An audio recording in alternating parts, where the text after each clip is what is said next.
চরমপত্র 25 অনুষ্ঠানে সবাইকে শুভেচ্ছা, সালাম এবং আদাব। আশা করি আপনারা সবাই ভালো আছেন। 2008-এর নির্বাচনে আওয়ামী লীগ যখন নিরঙ্কুশ সংখ্যাগরিষ্ঠতা অর্জন করে সরকার গঠন করে 2009-এর 6 জানুয়ারি, তারপর থেকেই ষড়যন্ত্র হতে থাকে কিভাবে এই সরকারকে ক্ষমতাচ্যুত করা যায়।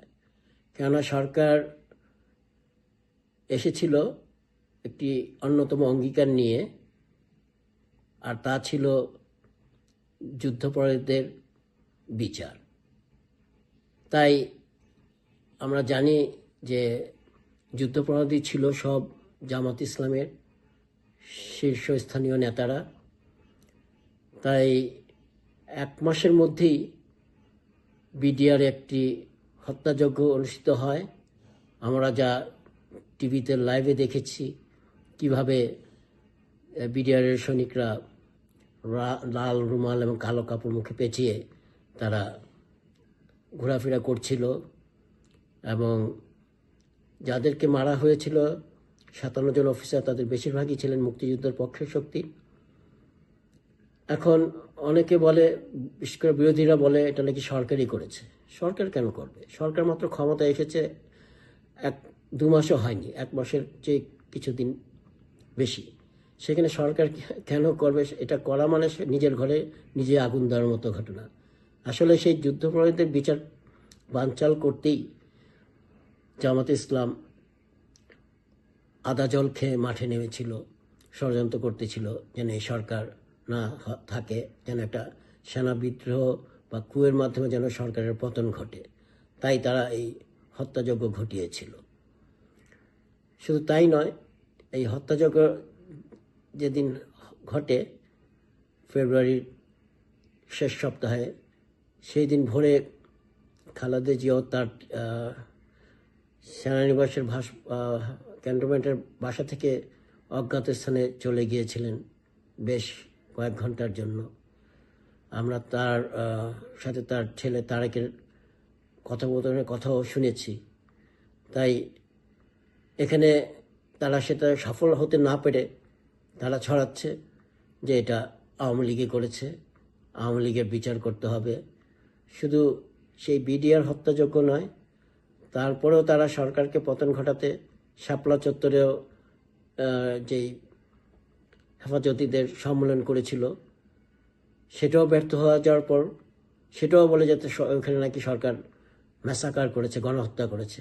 আসলে ওখানে মারা যায়নি কেউ, সব সেই গ্রেনেড সাউন্ড এবং ভয়ে পালিয়ে গিয়েছিল।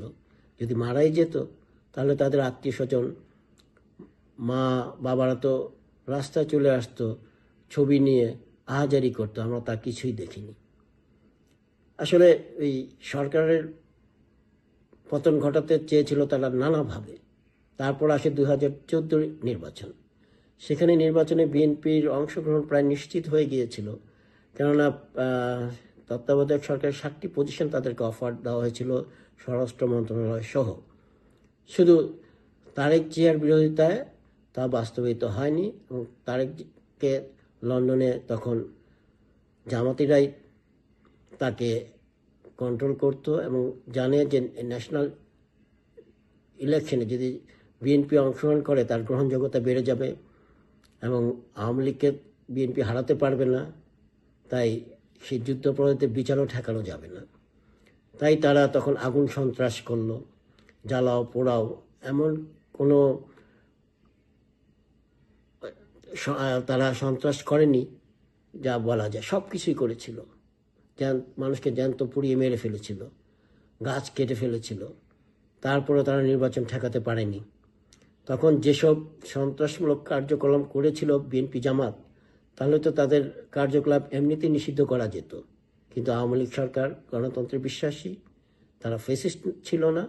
তাই তারা সেই এখনকার সরকারের তত্ত্বাবধায়ক যে ইন্টারিম গভর্নমেন্টের মতো আওয়ামী লীগের কার্যক্রম নিষিদ্ধ করেনি। তাহলে এতেই বোঝা যায় আসলে কারা ফেসিস্ট। তাই যারা অপপ্রচার করছে তাদের থেকে আপনারা সাবধান থাকুন।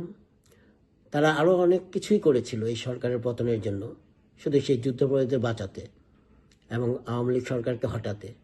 যেমন তারা বলেছিল দুর্নীতিতে দেশ ছেয়ে গেছে, অথচ দুর্নীতিতে চ্যাম্পিয়ন হয়েছিল বিএনপি 2001 থেকে 2006 সাল পর্যন্ত তাদের শাসন আমলে।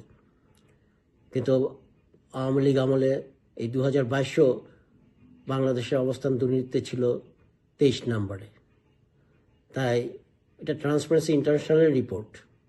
তাই বোঝা যায় তারা যা বলেছে সবই অপপ্রচার, যে এত লুটপাট হয়েছে, টাকা পাচার হয়েছে, তার কোনো প্রমাণ আমরা আজ পর্যন্ত পাইনি। 10 মাস হয়ে গেল যেখানে ডক্টর ইউনূসের যোগাযোগ পৃথিবীর সর্বত্র, তিনি সব জায়গাতেই সব কিছু বের করে আনতে পারেন, তার লোকজন সব জায়গাতেই আছে, কিন্তু আমরা তা এখনও পাইনি। তাই বোঝা যায় সবই ছিল অপপ্রচার, মানুষের মগজ ধোলাই করার জন্য এবং ভারতীয় জুজুর ভয় দেখিয়ে। যেমন এই আসিফ নজরুল বলেছিল 26 লক্ষ ভারতীয় কাজ করে, কিন্তু এখন তার কোনো প্রমাণ দিতে পারেনি এখন পর্যন্ত। তাই সেই জুলাইয়ের আন্দোলন ছিল সত্যি একটি ধোঁকাবাজির আন্দোলন, পৃথিবীর ইতিহাসের অন্যতম সর্বকালের সর্বশ্রেষ্ঠ ধোঁকাবাজির আন্দোলন বলা যায়। তাই মানুষ এবং তরুণ সমাজ এখন বুঝতে পেরেছে, এখন সেই সমন্বয়কদের ডাকে রাস্তায় তেমন লোকজন আসে না, তারা 200-300 মতো লোক হাজির করতে পারে, শুধু চাতক পাখির মতো তাকিয়ে থাকে বায়তুল মোকাররমে সেই জুম্মার নামাজের মুসল্লিদের দিকে। এছাড়া তাদের আর কোনো জনশক্তি নাই। এবং তা বর্তমান অন্তর্বর্তীকালীন সরকারও বুঝেছে, জানে তাদের পায়ের তলে মাটি নেই, দিন দিন তারা জনপ্রিয়তা গ্রহণযোগ্যতা হারাচ্ছে।